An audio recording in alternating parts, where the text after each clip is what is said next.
O que fica muito grave aqui é o seguinte: quer dizer que então convocar manifestações do 7 de setembro é um ato ilegal? É o que está dito aí. E no 7 de setembro a pessoa não pode protestar, por exemplo, contra os abusos que o Supremo vem fazendo? Qual é o problema? Dentro da democracia, se não houver desordem, se não houver agressão às leis, qual é o problema? Então, ele não lhe é apontado um crime, é apontado um possível crime futuro para prendê-lo. Agora, quando um sujeito, eu pergunto o seguinte: então, para o senhor Alexandre de Moraes e outros, a única instituição da República é o Supremo Tribunal Federal. A presidência da República não é. Quer dizer que uma pessoa convocar, primeiro, atentar contra a democracia, porque ele está dizendo que as pessoas que votaram no Bolsonaro devem ser linchadas. Ou seja, aquelas que exercitaram o direito democrático de votar nele devem ser linchadas. Isso, segundo o senhor Alexandre de Moraes, é democrático. E ele não está fazendo uma coisa futura, está fazendo uma coisa presente. Depois ele diz: é preciso tacar fogo no presidente e no Palácio do Planalto. Isso não é agressão às instituições. Isso não é uma convocação de um ato criminoso, segundo o senhor Alexandre de Moraes, porque nada foi feito com essa pessoa. E isso não é uma ameaça à vida do próprio presidente e das pessoas que o seguem. Portanto, não há qualquer perigo para a democracia nessas declarações. Agora, Ítalo, eu acho aqui que o 2 pesos e 2 medidas é claríssimo, é de rasgar as vistas, mas eu não ficaria só nisso. Porque se fosse 2 pesos e 2 medidas num debate de ideias, você podia ficar nisso aí. Ah, são 2 pesos e 2 medidas. Mas aqui nós não temos 2 pesos e 2 medidas. Nós temos o abuso da lei, nós temos a ilegalidade e nós temos, de outro lado, a cumplicidade com o crime. Porque esse incentivo ao crime de matar o presidente, de invadir o Palácio do Planalto e tacar fogo, de linchar pessoas nas ruas, se ele não há nenhuma ação contra isso, então há uma cumplicidade. E o que nós estamos assistindo é o fim do Estado de Direito no Brasil. Não há mais lei. Não há mais lei. Não há mais ordem legal. Veja que esta semana, a vice-procuradora-geral da República, ou na semana passada, ela mostrou como o ministro Alexandre de Moraes estava violando a legalidade, violando a própria Constituição, não atendendo à determinação do Ministério Público de arquivar uma investigação. E ele volta a rasgar a Constituição, volta a rasgar a legalidade e diz que não vai atender e que vai continuar a fazer investigação. O que ela disse que é uma investigação ilegal, que rompe com o sistema acusatório. Eu pergunto o seguinte: aqui há um problema. Basta uma lamentação, basta uma pessoa fazer uma análise e mostrar que não pode acontecer isso? E a inércia daqueles que poderiam resolver esse problema? Se há um rompimento da ordem legal, por que não há uma restauração da ordem legal? Por que a ordem e a lei não são restaurados? Por aqueles que têm instrumentos constitucionais. Veja bem, estou falando de instrumentos constitucionais para resolver esse problema.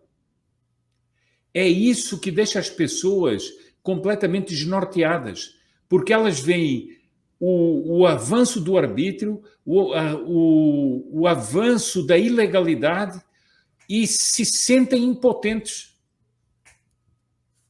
Outro dia foi encenada a morte do presidente numa motociata. A única coisa que a gente ouviu foi um miado de gato do ministro da Justiça, que não passou disso. Onde é que estão as ações concretas para fazer sustar essa máquina, ela sim antidemocrática e de ódio? Por que isso não é parado? Por que não são tomadas medidas legais? Por que, por exemplo, diante da atitude do ministro Alexandre de Moraes, que, afrontando uma vez mais o Ministério Público e negando o papel do Ministério Público, que é um papel constitucional, continua a afrontar a legalidade do país e a constitucionalidade, a ordem constitucional do país? E por que isso não tem uma solução? É o que eu digo, solução dentro da lei e da Constituição. Perfeito, perfeito, Sr. Sepúlveda. E é por isso que eu falo muito, Sr. Sepúlveda, que é preciso que o Poder Judiciário passe a ter controles externos, ordinários, tá? Para explicar para o pessoal o que significam controles externos ordinários, né? Existem os controles extraordinários, né? Por exemplo, o processo de impeachment, né? Por que ele é extraordinário? Porque não é corriqueiro. Para que haja, né, esse remédio constitucional do impeachment, é preciso que haja uma confluência de interesses políticos, de situação política, é preciso que seja aceito, alguém entre com um pedido, é preciso que esse pedido seja aceito, etc., né? Isso aí é preciso uma provocação muito grande, né? Existe toda uma junção de fatores que precisam estar presentes para que esse remédio constitucional seja aplicado, né? Quando eu falo para a gente aplicar, criar remédios extraordinários, é como, por exemplo, a PEC que foi proposta pelo deputado Paulo Eduardo Martins, né? Que institui aí certos mecanismos, né? Agora não vou me lembrar exatamente quais e como é que funciona, posso cometer algum equívoco aqui, tá? Então, eu não quero ser injusto com a PEC do deputado, mas que institui ali certos mecanismos, né? Para quê? Para que você possa ter o controle, para que quando uma decisão do STF, por exemplo, não seja unânime, não seja o plenário do STF não decida de maneira unânime, que possa haver, por exemplo, né, uma revalidação, um processo de revalidação num outro poder. Qual é o problema? Qual é o problema? Muita gente vai dizer assim, mas isso é interferência de um poder no outro. Mas a independência entre os poderes é justamente você ter normalizado essa interferência. É que essa interferência não aconteça de maneira disruptiva, ela aconteça de maneira harmônica. Então, vou dar um exemplo para vocês, uma interferência harmônica que acontece. O Congresso que vota o orçamento. Olha, executar o orçamento é competência, por definição, do Executivo.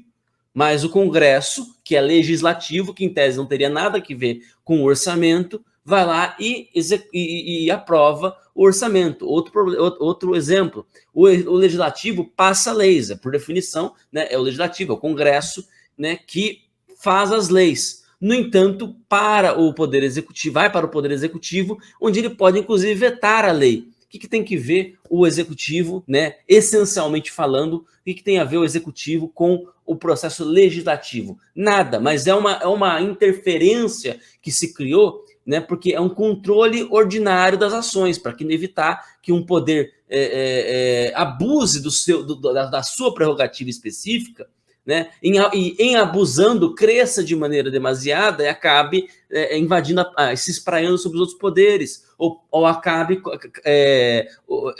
praticando abusos com a população, como já é o caso do judiciário, e os outros poderes se tornem inertes, se tornem ali incapazes de atuar para coibir aquilo. É preciso ter esse tipo de coisa. Não dá para o judiciário, isso tem que parar tem que virar dado da nossa cabeça já, né? Ela precisa estar bem claro na nossa cabeça. Não dá mais para o judiciário ter autonomia plena e ser o único poder que não responde a ninguém, a não ser para si mesmo. Não dá mais para isso acontecer.